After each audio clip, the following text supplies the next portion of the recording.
when they're obsessed with you.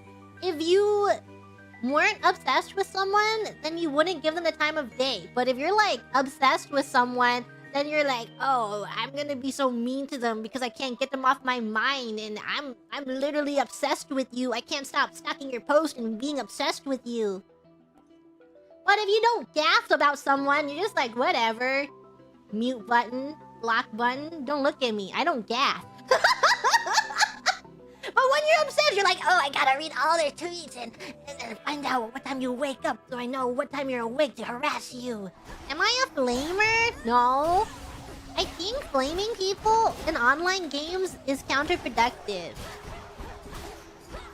Because if you start flaming them, then their mental just goes down. And then you're definitely losing. They get angry at you. And they either go, you know, F this person, open mid, or they start actually feeding. So you just have to hold out until you get out of the game. You're like, what can I do to make my teammate perform better?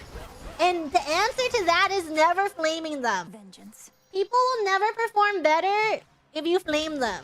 You're just, you know, you're just gonna lose. The only time you can flame someone is if they are flaming your friend.